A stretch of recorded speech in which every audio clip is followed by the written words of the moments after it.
Welcome back to the Deep Dive. Today, we're plunging into a question that, well, it's captivated humanity for centuries, hasn't it? Hmm. Are we truly alone in the universe? It's the big one. It really is. But this isn't just about, gazing at stars or pondering scientific possibilities. This question, as our sources reveal today, has some pretty profound and immediate implications. Oh, absolutely. For global policy, international law, even how nations cooperate or maybe don't. Exactly. The cosmic conversation, you could say, and the stakes, well, they couldn't be higher. Right. So our mission today is to take a stack of truly fascinating sources.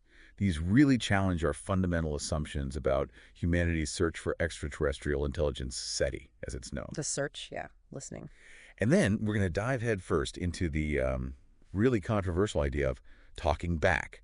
That's MTI messaging extraterrestrial intelligence. As in signals out, yeah? We'll unpack some surprising facts, explore some seriously conflicting viewpoints, and look at the real-world complexities surrounding this, well, this monumental endeavor. And the material we've explored, it delves right into those international anxieties, Mm-hmm. particularly from the United States, actually, surrounding China's active involvement in SETI. Interesting.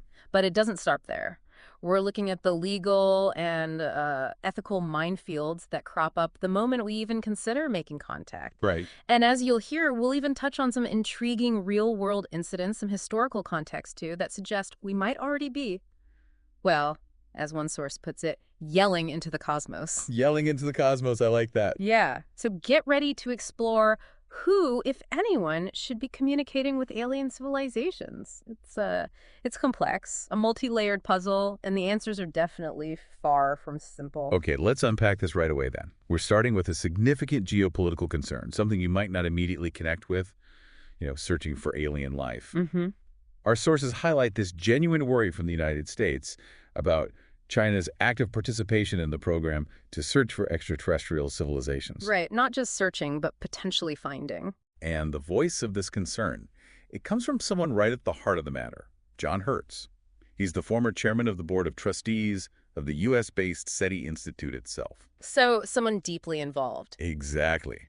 His views were shared in an interview with the Journal of the British Interplanetary Society, and they're quite striking in their directness. And what's fascinating here is the specific nature of his anxieties. Hearst explicitly states that sending signals to alien civilizations, Medidai, is inherently dangerous. That's his baseline. Okay, dangerous in what way? Like attracting unwanted attention. Well, potentially, yeah. But he goes a step further. He asserts that it would be even more dangerous if China were the one to receive a response from an extraterrestrial civilization. Ah, okay, so it's not just the act of contact, but who makes it. Precisely. It's about who is doing the communicating and, maybe more critically, who gets that first potential reply. So if I'm understanding this, it's less about the aliens themselves maybe, and more about the potential geopolitical leverage or, information asymmetry if one country gets the first call. That seems to be the core of it, yeah. Herz's concern suggests this deeper fear that the very first response might not unite us as a species, like in the movies. Right, like Independence Day, but maybe not the good part. Exactly. Instead, it could grant an unprecedented, potentially dangerous, informational, or even technological advantage to a single nation-state that could profoundly reshape global power dynamics. Wow. And to give you some context, this isn't just some theoretical worry floating out there. Chinese researchers have announced that China will indeed be taking part in the Breakthrough Listen project. Which is a big deal in SETI, right? It's a major global initiative designed specifically to search for alien civilizations. So this isn't some distant possibility. It's already happening. It makes these concerns feel very, very current. That definitely puts a new lens on it. Yeah. And hers isn't just raising these concerns, is he? He's proposing solutions. He is, yeah. He's proposed limiting the power of the world's major transmitters. Which would directly impact our ability to send powerful signals out, presumably. Absolutely. And he's also specifically worried that China might choose to withhold information about a SETI contact. The secrecy angle. Exactly. Which immediately raises huge questions about transparency, about global collaboration in what would undoubtedly be the most monumental event in human history. Imagine one country holding that knowledge exclusively. The implications are just staggering. Mm-hmm. And speaking of tangible events that might, fuel these kinds of concerns, our sources bring up a really fascinating real-world incident happened not long ago in China. Oh, the UFO report. Yeah, reportedly, 3 aircraft in China couldn't land at an airport in Sichuan because of an unidentified flying object. Right. And the details from the source on this are quite specific and intriguing. The airport administration actually denied landing and boarding permissions, Really? Citing safety? citing fear for passenger safety, yeah. So the aircraft had to be redirected to other airports. Airport reps confirmed the object appeared in the airport controlled area. But not directly over the runway, it says. Correct, not directly over the runway. And eyewitnesses apparently reported that the UFO was glowing. Glowing. Now, obviously not definitively extraterrestrial, right? But this event certainly adds a layer of, well, tangible mystery to the whole discussion. It definitely raises the temperature on those concerns about who might be encountering these phenomena, doesn't It it? really does. It fuels the idea that these aren't just abstract worries, but maybe real-world scenarios that countries are already grappling with. All right, so let's shift focus a bit. Mhm. We've got these geopolitical concerns, which are certainly eyebrow-raising. Let's move to something equally surprising. The legal and ethical complexities. Just broadcasting our presence into space. Yeah, you'd think who cares, just send a message. But it's far from that simple. Apparently not. And this is where John Hirsch's arguments become particularly powerful and, frankly, quite unexpected. He states that, pursuant to Article 9 of the Space Treaty, Okay, wait. The space treaty, what does that usually cover? Like weapons in space, moon bases? primarily peaceful uses, yeah. It's officially the Outer Space Treaty of 1967, a foundational international agreement. It governs activities, focuses on preventing harmful contamination, interference, that sort of thing. Got it. So hers is using that treaty to argue. To argue that messaging extraterrestrial intelligence, METI, would be arguably illegal. Wow. Arguably illegal. Based on a treaty from 67. Exactly. It's a profound statement. It suggests a pre-existing international framework might already complicate or even govern our cosmic outreach efforts. That's not a small claim at all. What are the ramifications then, if he's right? Well, the ramifications are potentially huge. If MIDI is arguably illegal, then organizations or even individuals trying to do it might be enjoined in a court of law. Meaning they could be legally stopped, sued. Potentially, yes. Actively trying to communicate could face direct legal challenges, maybe leading to injunctions preventing broadcasts. It's not just a scientific debate, it could actually end up in courtrooms. And hers delves deeper, doesn't he? About the consequences of an unauthorized and premature response. What's he mean by that? He's worried that if we send a message, and especially if we immediately release the coordinates of where it came from, it could lead to, well, problematic independent communications. Chaos, basically. Like a free-for-all. Sort of. The source gives some provocative examples. It says religious groups might send their parochial messages, while Kim Jong-un might send his. Oof. Okay, I see the problem. Right. It highlights this very real fear of uncoordinated, potentially chaotic, maybe self-serving messages being sent out, supposedly in humanity's name. Who speaks for Earth, basically. Exactly. Who speaks for all of humanity. And what if the first message an alien civilization gets is, well, less than representative, less than ideal? It's about the image and intentions of our entire species being projected out there. And then, just when you think you've got a handle on the legal stuff, our sources reveal this truly fascinating paradox.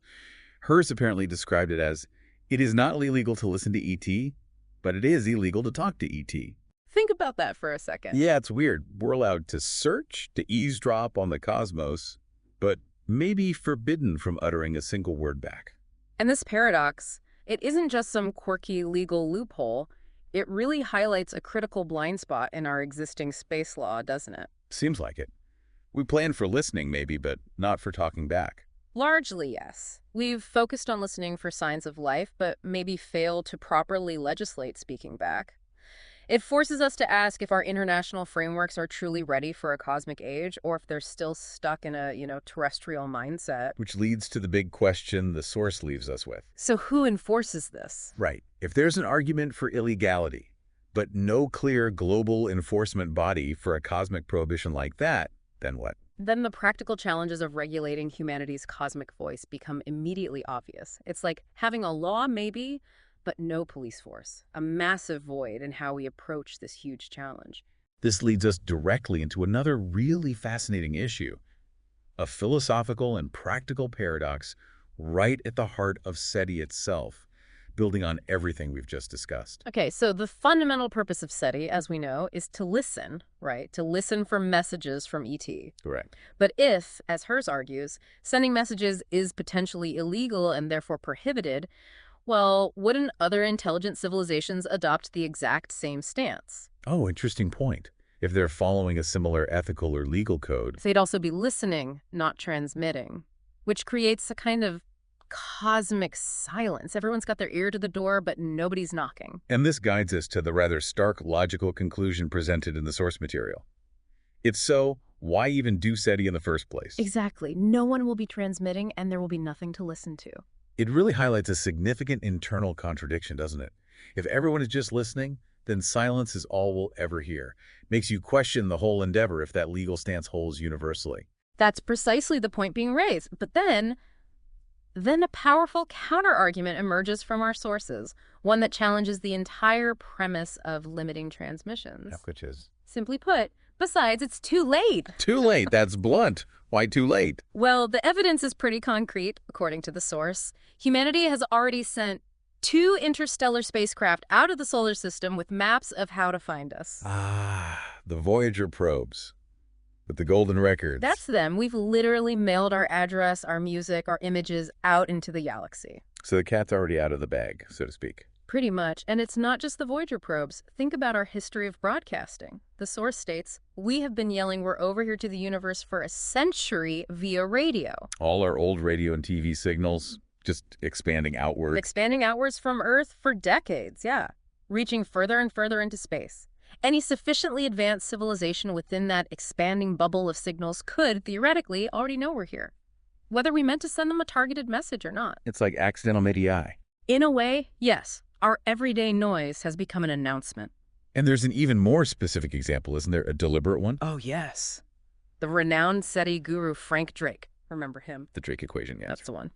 Well, back in 1974, he deliberately said hello to Gabular Star Cluster M13 from Arecibo. From Arecibo, that giant dish in Puerto Rico. The very same. Beamed a specific coded message out to M13, a dense cluster with hundreds of thousands of stars. This wasn't accidental leakage.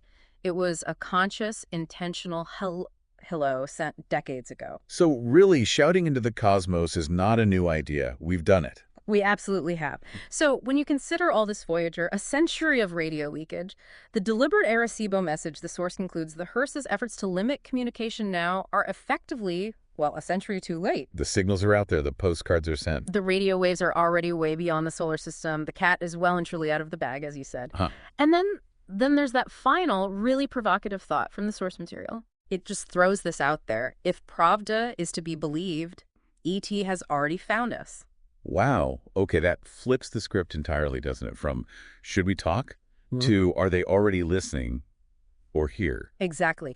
An unsettling, yet, you have to admit, intriguing notion. This deep dive has really brought us face to face with this central tension, hasn't it?